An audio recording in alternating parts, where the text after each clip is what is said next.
अस्सलाम वालेकुम dear student. आज हमने 11th क्लास की जो केमिस्ट्री है इसका चैप्टर नंबर 3 केमिकल बॉन्डिंग और इसका बहुत इंपॉर्टेंट टॉपिक एक्सपेंडेड ऑक्टेट इन पॉली एटॉमिक आयंस को आज हमने डिस्कस करना है। तो सबसे पहले हम जानते हैं कि ऑक्टेट क्या होता है। तो ऑक्टेट रूल क्या होगा। तो पहले हम नॉर्मल एलिमेंट्स में देखते हैं, फिर हम देखते हैं कि ये एक्सपेंडेड ऑक्टेट क्यों हो जाता है। तो ऑक्टेट रूल क्या होगा।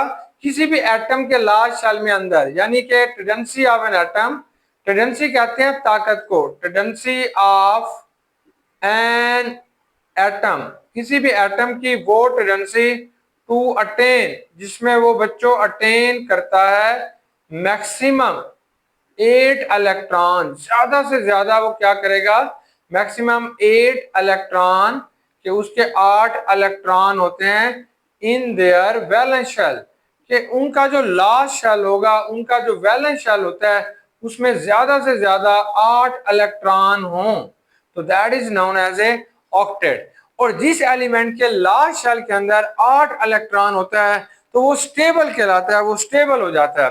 अब हमारे पास बहुत सारी एग्जांपल हैं जिनके मॉलिक्यूल्स के अंदर, जिनके एटम्स के अंदर 8 इलेक्ट्रॉन है और स्टेबल है। फॉर एग्जांपल अगर आप देखना चाहते हैं मीथेन को, CH4 को, तो ये पहले हम न्यूट्रल जो है मॉलिक्यूल्स उनकी एग्जांपल लेते हैं। ये जो कार्बन है इसके लास्ट शेल में बेटा 4 इलेक्ट्रॉन होते हैं, ये 4 हाइड्रोजन के साथ इलेक्ट्रॉन शेयर करता है।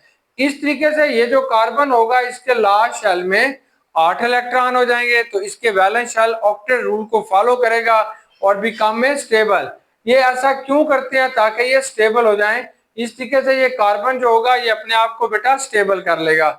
लाइक अमोनिया, अगर आपने अमोनिया की एग्जांपल लेना चाहते हैं तो ये आपके पास अमोनिया की एग्जांपल आ जाएगी, NH3 है, अमोनिया है। अब नाइट्रोजन के इलेक्ट्रॉनिक कॉन्फ़िगरेशन देखें तो इसके आखिरी शेल में 5 इलेक्ट्रॉन होते हैं, 2 इलेक्ट्रॉन ये है, 3 ये बेटा आमतौर पर हाइड्रोजन के साथ बॉन्ड बनाएगा, इसे आपने बॉन्ड पेयर कहते हैं। टोटल ये देखें तो नाइट्रोजन के 2, ये 2 4, 2 6 और 2 8, नाइट्रोजन के लास्ट शेल के अंदर 8 इलेक्ट्रॉन है, तो ये स्टेबल हो जाएगा।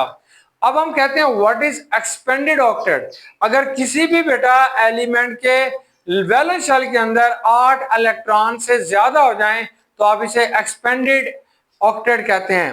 अब पहली बात यह है कि 8 इलेक्ट्रॉन क्यों होंगे, तो ऐसे एलिमेंट्स, ऐसे कंपाउंड, तो बेटा ऐसे elements which violet the, violet का मतलब होता है जो मुनहरफ हो जाते हैं, वायोलेट दी ऑक्टेट रूल, जो ऑक्टेट रूल को वायोलेट करते हैं, ऑक्टेट रूल को नहीं मानते, उनकी वो एलिमेंट जो है वो एक्सपेंडेड ऑक्टेट शो करेंगे। पहली बात यह है कि they can violet the octet, वो ऑक्टेट को बेटा वायोलेट कर रहे हैं।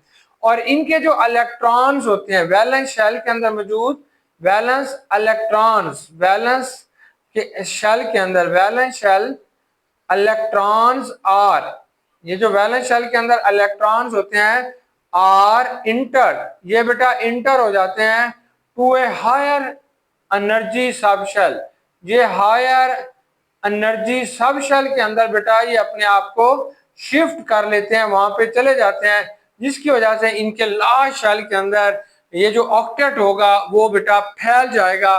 वो आखिरी शेल के अंदर 8 इलेक्ट्रॉन की बजाय 8 से ज्यादा इलेक्ट्रॉन हो जाएंगे, तो आपने इसे एक्सपेंडेड कर कहते हैं।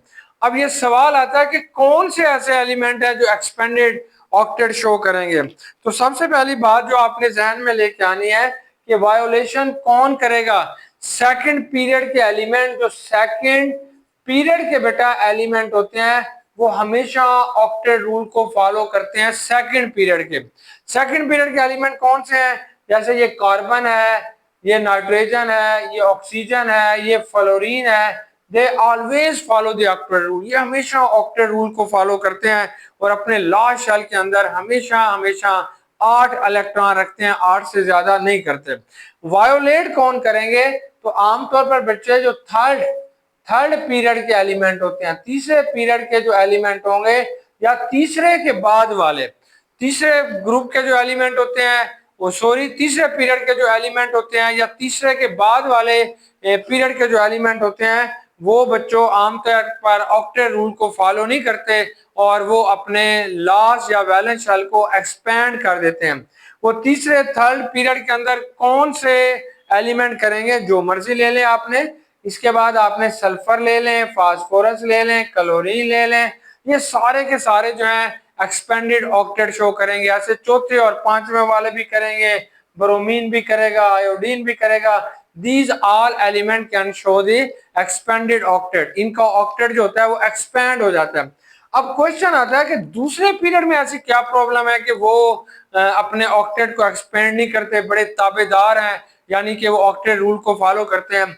असल में बच्चों कहानी यह है कि ये जो दूसरा पीरियड, ऐसे एलिमेंट जिनके वैलेंस इलेक्ट्रॉन सेकंड शेल के अंदर आ रहे हैं, यानी दूसरे पीरियड के अंदर आ रहे हैं, तो उनके वैलेंस शेल के अंदर सिर्फ दो सब शेल होते हैं। एक बच्चों उनके अंदर 2s होगा और एक 2p होगा। अब उन्होंने अगर इलेक्ट्रॉन अपने एक्सपेंड करने हैं तो 2p के बाहर वो नहीं जा सकते। तो s के अंदर मैक्सिमम 2 इलेक्ट्रॉन होते हैं, p के अंदर 6 होते हैं, तो उनके 8 इलेक्ट्रॉन बच्चों कंप्लीट हो गए, इससे ज्यादा नहीं जा सकते। हाँ, अगर कोई भी एलिमेंट जो होता है बिलोंग टू थर्ड पीरियड, जैसे ये आपके पास सल्फर है, फास्फोरस है, क्लोरीन है, जो तीसरे पीरियड के साथ जिनका ताल्लुक रखता है, तो तीसरे पीरियड के अंदर बेटा जो सब शेल होंगे वो 3s होगा, 3p होगा और 3d होगा। मतलब यह है कि वो अपने कुछ इलेक्ट्रॉन जो s और p के अंदर मौजूद होते हैं वो d सब शेल के अंदर भेज देते हैं, वहां पे जाके ये पेयरिंग करते हैं, जिसकी वजह से बेटा उनको ऑक्टेट रूल को वायोलेट कर लेंगे और इस तरीके से उनके वैलेंस शेल के अंदर 8 से ज्यादा इलेक्ट्रॉन हो जाएंगे। अब हमने जो असल टॉपिक डिस्कस करना है वो है पॉली एटॉमिक आयंस। अब व्हाट इज आयन? सबसे पहले आप कहते हैं आयन क्या होता है, तो आप कहते हैं अगर कोई भी एटम, कोई भी बेटा हमारे पास जो एटम होता है वो इलेक्ट्रॉन को गेन करेगा या वो बच्चों इलेक्ट्रॉन को लॉस करेगा, तो इसके बाद जो चीज बनाता है दैट इज कॉल्ड आयन। तो आपने उसे क्या कहते हैं? आयन कहते हैं। मतलब अगर उसने इलेक्ट्रॉन गेन कर लिया तो नेगेटिव आयन बनाएगा, जैसे क्लोराइड आयन है, जैसे ब्रोमाइड आयन है, जैसे बेटा ये ऑक्साइड आयन है। जितने भी नेगेटिव आयन होते हैं इनके आखिर में आपने आइड लगाते हैं, आईडी आइड। अगर वो सिंगल वाला है, मतलब सल्फाइड है, ऑक्साइड है, नाइट्राइड है, आईडी लगाते हैं। अगर बेटा उसने इलेक्ट्रॉन लॉस कर दिया तो वो आयन बना देगा, जैसे सोडियम आयन है, जैसे पोटेशियम आयन है, ऐसे। अब what is poly atomic ion? तो आप कहते हैं पॉली एटॉमिक आयन से होता है इज कंपोज्ड ऑफ। तो आपने यहाँ पे इसकी डेफिनेशन बतानी है कि पॉली एटॉमिक आयन क्या होगा। तो आपने बताना है poly atomic ion, poly atomic ion जो होता है इज कंपोज्ड ऑफ, ये आमतौर पर बेटा मुश्तमिल होता है, is composed of more than one kind of atom, more than one kind of atom. तो ये एक से ज्यादा अकसाम के, वन काइंड ऑफ एटम्स, ये एक से ज्यादा अकसाम के बेटा एटम्स पर मुश्तमिल होता है, तो आप इन्हें पॉली एटॉमिक आयंस कहते हैं। अब पॉली एटॉमिक आयंस की आपके पास क्या एग्जांपल्स होती हैं? तो ये हमारे पास नेगेटिव वाले भी होते हैं, ये बच्चों हमारे पास पॉजिटिव वाले भी होते हैं। सबसे पहले हम देखना चाहते हैं कि नेगेटिव वाले ऐसे poly atomic ions which carry negative charge, ये मोस्ट अबंडेंट होते हैं। अब नेगेटिव वाले देखें, जैसे CO3 होगा, इसके ऊपर -2 लगा दें, तो इस आयन को आपने कार्बोनेट आयन कहते हैं, आखिर में ATE लगाते हैं। ग्रुप ऑफ आयंस में या पॉली एटॉमिक आयंस में 8 लगाएंगे। अगर बेटा आपके पास PO4 है, उसके ऊपर -3 लगाएंगे तो दैट इज कॉल्ड फॉस्फेट, आखिर में 8 लगाएंगे, फॉस्फेट आयन। तो ये बेटा हमारे पास क्या बनेगा? Phosphate ion. अगर आपने SO4 -2 को ले लेते हैं तो that is called sulphate ion, तो आपने इसे बेटा सल्फेट आयन कहते हैं। अगर यहाँ पे NO3-1 आ जाता है तो आप इसे कहते हैं नाइट्रेट आयन, तो ये हमारे पास जो कहलाएगा ये नाइट्रेट आयन कहलाएगा। अगर बेटा हमारे पास HCO3-1 आएगा तो हम इसे कहते हैं बाई कार्बोनेट आयन, तो ये हमारे पास जो है ये बाई कार्बोनेट आयन कहलाएगा। सिमिलरली ये सारे के सारे हमारे पास जो है वो नेगेटिव वाले हैं। इसके अलावा बेटा ये ClO4-1 होगा, तो आप इसे कहते हैं क्लोरेट आयन। ClO4-1 को आपने पर क्लोरेट आयन, तो इसका नाम जो होगा ये पर क्लोरेट आयन होगा। अगर आपने क्लोरीन के साथ 3 ऑक्सीजन लगा दें तो इसे आप कहते हैं क्लोरेट आयन। तो ये बेटा हमारे पास जो बनेगा इसको आपने क्लोरेट आयन कहते हैं। अब कुछ एग्जांपल हमारे पास ऐसी भी होती हैं विच कैरी पॉजिटिव चार्ज, जिनके ऊपर पॉजिटिव चार्ज होता है।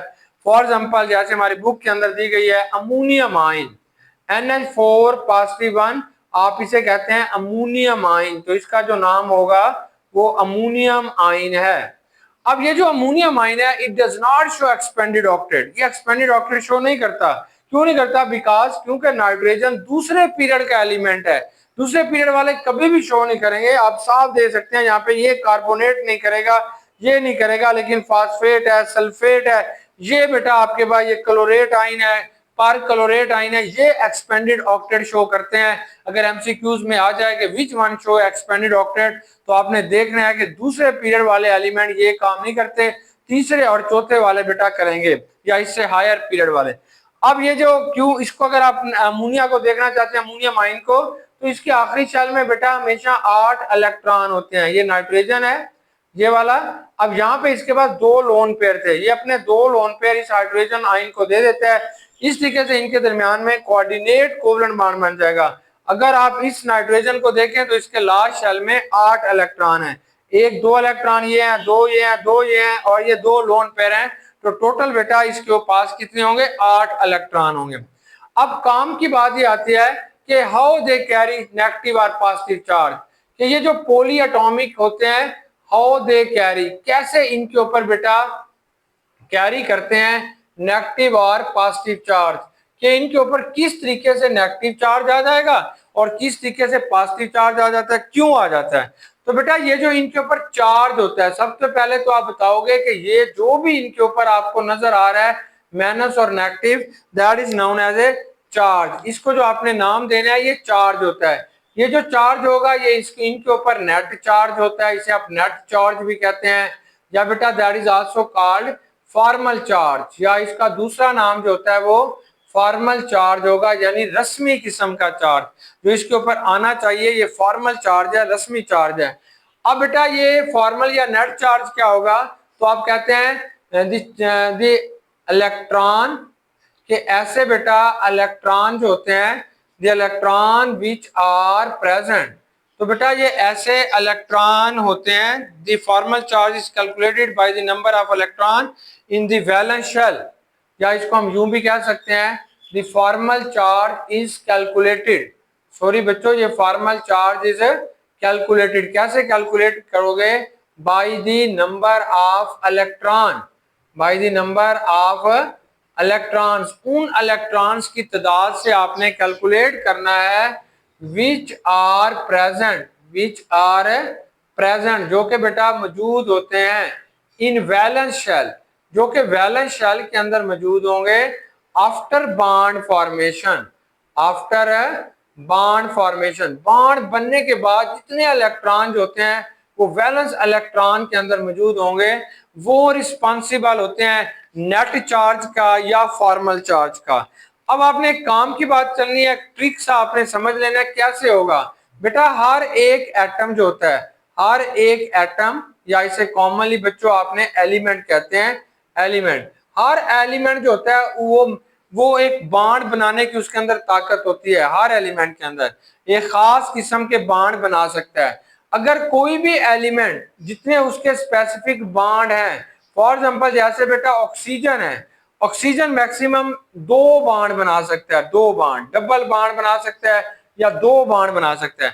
अगर ऑक्सीजन बेटा एक बॉन्ड बनाएगा, एक बॉन्ड यानी एक बॉन्ड बना रहा है, तो इसके ऊपर नेगेटिव चार्ज आ जाएगा, कि इसने नेगेटिव चार्ज कैरी करेगा, कि एक इलेक्ट्रॉन इसका एक्स्ट्रा है, वो इसकी वजह बनेगा नेगेटिव चार्ज की। अगर बेटा ऑक्सीजन 3 बॉन्ड बनाएगा, मतलब बनाने इसने 2 हैं, अब इसने बना दिए हैं 3 बॉन्ड, तो इसके ऊपर क्या हो जाएगा? पॉजिटिव चार्ज आ जाएगा, ये पॉजिटिव चार्ज कैरी करेगा। अब कैसे बच्चों? जैसे आपके पास जो ऑक्सीजन है, अब हम देखना चाहते हैं जैसे कार्बोनेट की एग्जांपल होती है, CO3-2 है। अब देखें ये आप जब एग्जांपल को ड्रा करते हैं, ये कार्बन है, कार्बन ने एक ऑक्सीजन के साथ डबल बॉन्ड बनाया हुआ है, 2 ऑक्सीजन के साथ बेटा कार्बन ने सिंगल बॉन्ड बनाया, यानी इस ऑक्सीजन ने यहाँ पे तो डबल बॉन्ड बनाया है, तो इसलिए इसके ऊपर कोई चार्ज नहीं है। इस केस के अंदर कार्बन ने इस ऑक्सीजन के साथ भी सिंगल बनाया, इसके साथ भी सिंगल बनाया, इसलिए इसके ऊपर -2 चार्ज आ जाएगा, -2, क्योंकि इसने दो सिंगल बॉन्ड बना लिए हैं। सिमिलरली बेटा अगर आपके पास जैसे ये ईथर होता है, इस क्लास ऑफ कंपाउंड को आपने ईथर कहते हैं, दो अल्काइल ग्रुप है। अब इस ऑक्सीजन के पास लोन पेयर है, अपना ये जो लोन पेयर है इसने इस हाइड्रोजन को डोनेट कर दिया है। जब ये इलेक्ट्रॉन डोनेट कर दिया है तो अब देखें इस ऑक्सीजन के आपके पास 3 बॉन्ड बन गया, 3 बॉन्ड। अब एक बॉन्ड ये है कि ये एक ही है, तो इसके ऊपर बच्चों कौन सा चार्ज आ जाएगा, पॉजिटिव चार्ज। तो हर एलिमेंट के स्पेसिफिक नंबर ऑफ बॉन्ड होते हैं, जब वो उतने बॉन्ड बना रहा होता है तो वो उसके ऊपर ना पॉजिटिव चार्ज आएगा या ना ही बेटा नेगेटिव चार्ज आएगा। जब वो अपनी हद से आगे जाएगा तो उसके ऊपर जो है वो पॉजिटिव चार्ज आएगा, मतलब ऑक्सीजन ने दो बॉन्ड बनाने हैं, 3 बना लिए तो इसके ऊपर पॉजिटिव चार्ज आ जाएंगे, अगर इसने एक बना लिया तो इसके ऊपर क्या होगा, नेगेटिव चार्ज। जस्ट लाइक बेटे अगर आपने अमोनिया की एग्जांपल देखना चाहते हैं तो वो भी बच्चों बिल्कुल ऐसे ही होती है। देखो जैसे अमोनिया है, NH3 है। अब आप जानते हैं कि नाइट्रोजन मैक्सिमम 3 बॉन्ड बना सकता है, 3 से ज्यादा बॉन्ड। अगर 3 से कम बनाएगा तो इस नाइट्रोजन के ऊपर नेगेटिव चार्ज आएगा, अगर 3 से ज्यादा बनाएगा तो इसके ऊपर बेटा क्या होगा, पॉजिटिव चार्ज आ जाएगा। देखिए अगर ये NH2 बनाएगा, NH2 अमाइड, तो इसकी ने एक बॉन्ड छोड़ दिया है तो इसके ऊपर नेगेटिव चार्ज आएगा। अगर इसने एक बॉन्ड एक्स्ट्रा बना लिया है तो अमोनियम आयन, तो इसके ऊपर कौन सा चार्ज आ जाएगा, पॉजिटिव चार्ज आ जाएगा। तो यही हमारे पास उसका नेट चार्ज होता है या उसका आपके पास फॉर्मल चार्ज होगा। तो हम इसे यही कहते हैं कि नेट चार्ज और formal charge is calculated by the number of electrons which are present in valence shell after bond formation. Bond बनाने के बाद जो इनके ऊपर नेट चार्ज आ जाएगा उसी चार्ज को आपने फॉर्मल चार्ज भी कहते हैं और इसी चार्ज को बेटा आपने नेट चार्ज का नाम। अब हमारे कोर्स के अंदर कुछ ऐसे आयंस की एग्जांपल दी जा रही है जिनके अंदर एक्सपेंडेड ऑक्टेट पाया जा रहा है। तो उसमें पहले जो एग्जांपल है वो सल्फेट आयन है। तो आप फौरन देखेंगे कि जो सल्फर होता है इसका ताल्लुक तीसरे पीरियड से, तो आप कहेंगे हाँ इसके अंदर एक्सपेंडेड ऑक्टेट लाजमी होता है। तो सबसे पहले बेटा हम जानते हैं कि सल्फर का जो लास्ट शेल होता है इसके अंदर 6 इलेक्ट्रॉन होते हैं, मतलब वैलेंस शेल के अंदर 6 इलेक्ट्रॉन होते हैं। सल्फर ने अपने लार्ज शेल के अंदर 8 इलेक्ट्रॉन करने होते हैं। तो ये करता क्या है, अब देखें ये सल्फर जो होगा इसके बेटा आखिरी शेल में 6 इलेक्ट्रॉन है, ये अपने 2 इलेक्ट्रॉन 2 ऑक्सीजन के साथ शेयर करके यहाँ पे डबल बॉन्ड बना लेगा, ये डबल बॉन्ड बना लेता है। देखें ये डबल बॉन्ड बन गया और एक ऑक्सीजन के साथ ये एक इलेक्ट्रॉन शेयर करता है और इस तरीके से ये सिंगल बॉन्ड बनाएगा। क्योंकि ये एक ऑक्सीजन शेयर हो रहा है तो हर ऑक्सीजन पे -1 चार्ज आएगा, ओवरऑल ये 2 ऑक्सीजन है तो -2 आ जाएगा। अब हम देखना चाहते हैं कि सल्फर के लास्ट शेल के अंदर इलेक्ट्रॉन कितने आ गए हैं। तो अगर बेटा आप देखते हैं तो सल्फर के लास्ट शेल के अंदर 4 इलेक्ट्रॉन ये हैं, 4 इलेक्ट्रॉन ये हैं, 8, 2 ये हैं, 10 और 2 क्या ये 12। तो इसके जो वैलेंस शेल के अंदर इलेक्ट्रॉन की तादाद है, मतलब जो वैलेंस शेल इसका होना चाहिए उसके अंदर जो इलेक्ट्रॉन की तादाद है वो 12 है।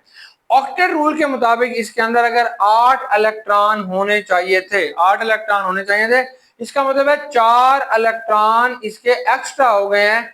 इन्हीं 4 इलेक्ट्रॉन को एक्स्ट्रा होने की वजह से इसका जो ऑक्टेट है वो एक्सपेंड हो गया है और इसने वायोलेट कर दिया, किसको, ऑक्टेट रूल को वायोलेट कर दिया है। कैसे करता है अब हम इसे देखते हैं। सबसे पहले हमारी बुक वाले ने इसका फार्मूला बताया है कि आपने वैलेंस इलेक्ट्रॉन कैसे कैलकुलेट करेंगे। तो आपने लिखेंगे बेटा नंबर ऑफ वैलेंस इलेक्ट्रॉन कि इसके अंदर कितने पाए जाते हैं, तो आप बताओगे नंबर ऑफ वैलेंस है इलेक्ट्रॉन्स, तो नंबर ऑफ वैलेंस इलेक्ट्रॉन लिखेंगे बराबर है, ये आपके पास फार्मूले में आएगा 2 जरबे लिखेंगे तो नंबर ऑफ इलेक्ट्रॉन्स, कितने नंबर ऑफ इलेक्ट्रॉन्स हैं इन डबल बॉन्ड, कि ये जो डबल बॉन्ड बना हुआ है इसके अंदर बच्चों कितने इलेक्ट्रॉन है, फिर आपने जमा करना है, फिर 2 multiply by number of electrons in single bond, कि ये जो सिंगल बॉन्ड बना रहा है उसके अंदर कितने इलेक्ट्रॉन इन्वॉल्व हैं वो बताओगे। तो आपके पास जो है वो इसके वैलेंस इलेक्ट्रॉन आ जाएंगे। तो आप फिर बताते हैं कि नंबर ऑफ वैलेंस इलेक्ट्रॉन बराबर है, डबल बॉन्ड के अंदर देखें 4 इलेक्ट्रॉन ये है और आपके पास इसके जो है वो 4 इलेक्ट्रॉन क्या होंगे ये हैं। तो हमारे पास ये जो वैलेंस इलेक्ट्रॉन के अंदर इसके जो आपने बताने हैं कि डबल बॉन्ड के अंदर कितने इलेक्ट्रॉन इसके इन्वॉल्व हो रहे हैं।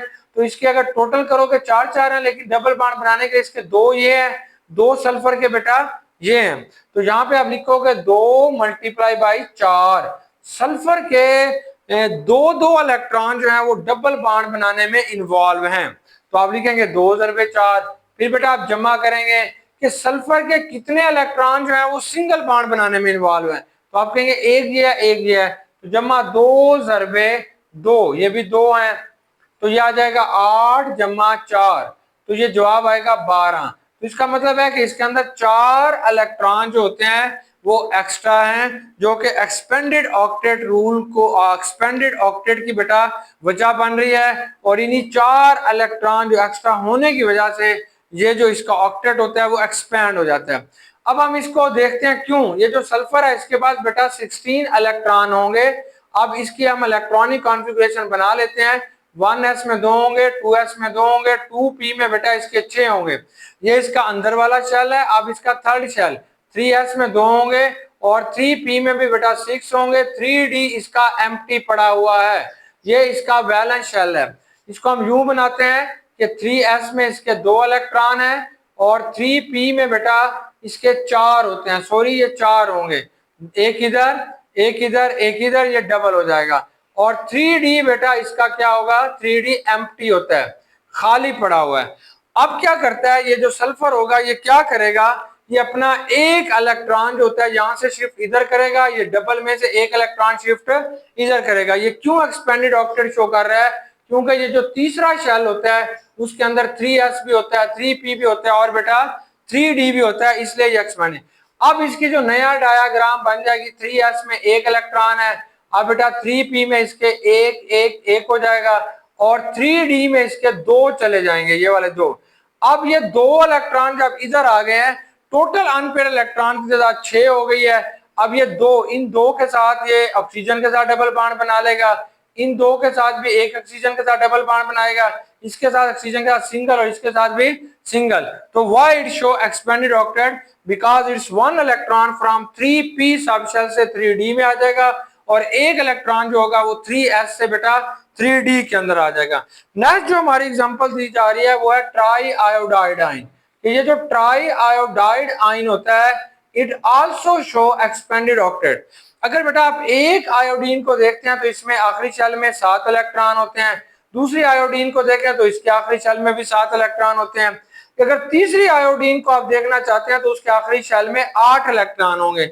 8वां इलेक्ट्रॉन कहां से आया, क्योंकि वो एक आयोडाइड आयन है, उसके ऊपर नेगेटिव चार्ज है। मतलब जैसे ये पोटाशियम आयोडाइड है, जब ये पोटाशियम से और आयोडीन की लड़ाई हो जाती है तो आयोडीन एक इलेक्ट्रॉन पोटाशियम से खींच लेगी, तो इस तरीके से एक इलेक्ट्रॉन इसके ऊपर ज्यादा आ गया है। ये जो ज्यादा इलेक्ट्रॉन इसके ऊपर आ गया है वो बेटा इसके पास जो है एक्सपेंडेड ऑक्टेट की वजह बनेगा। अब होगा क्या कि ये जिसके ऊपर 8 इलेक्ट्रॉन, टोटल इसके पास 22 इलेक्ट्रॉन हो जाते हैं, होने 21 चाहिए थे लेकिन एक इलेक्ट्रॉन एक्स्ट्रा हो गया, तो बेटा इसके पास क्या हो गए, 22 इलेक्ट्रॉन हो गए। अब ये जो दरमियान वाला आयोडाइड आयन है, हर एक आयोडीन के पास 3-3 इलेक्ट्रॉन के पेयर हैं। ये दरमियान वाले के 3 पेयर हैं, ये बेटा दूसरा जो है ये इसके पास भी इसके 3 पेयर हैं, एक एक इसने शेयर किया हुआ है। ये तीसरा आयोडाइड आयन है, इसके भी 3 पेयर हैं, एक इलेक्ट्रॉन इसने इसके साथ शेयर किया हुआ है। इस तरीके से आसपास की जो आयोडीन्स हैं वो सिंगल बॉन्ड बना रही हैं, लेकिन बेटा जो सेंटर वाला आयोडीन है वो हमारे पास क्या बना रहा है, 2 बॉन्ड बना रहा है, एक इस राइट साइड वाले आयोडीन के साथ, दूसरी बेटा लेफ्ट साइड वाली जो आयोडीन है उसके साथ। अब इसके टोटल इलेक्ट्रॉन लास्ट शेल में कितने हो जाएंगे, तो आप इसको देखो कि इसके कितने इलेक्ट्रॉन, वही फार्मूला लगाएंगे तो आप लिखोगे कि 2 × नंबर ऑफ लोन पेयर, किसमें कितने लोन पेयर मौजूद हैं, लोन पेयर प्लस बेटा 2 × इसके कितने इलेक्ट्रॉन जो होते हैं वो सिंगल बॉन्ड बना रहे हैं, कितने इलेक्ट्रॉन जो है वो सिंगल बॉन्ड बना रहे हैं। तो आप बताएंगे 2 × इसके 3 लोन पेयर 3 लिखेंगे, 2 × 2 इलेक्ट्रॉन जो होते हैं वो बेटा इसके सिंगल बॉन्ड बना रहे हैं, तो 6 × 4 ये 10 आएगा। इसके होने 8 चाहिए थे लेकिन 2 इलेक्ट्रॉन एक्स्ट्रा हो गए, तो इसलिए इसका जो आपके पास ऑक्टेट होता है वो एक्सपेंड हो जाता है, इसलिए आप इसे एक्सपेंडेड ऑक्टेट का बेटा नाम देते हैं। होता क्या है कि ये जो आयोडीन है इसका ताल्लुक पांचवें शेल से है। पांचवें शेल में 5s भी होगा, 5d भी होगा और 5 बेटा p भी होगा। तो इसमें होता क्या है कि 5s से 5p से 5p से बेटा एक इलेक्ट्रॉन जो होता है वो 5d में आ जाता है, इसलिए ये दो बॉन्ड बना लेते हैं और इसका ऑक्टेट जो होगा वो एक्सपैंड हो जाता है। बेस्ट विशेष बेटा, उम्मीद है कि आपको ये समझ आ गया होगा।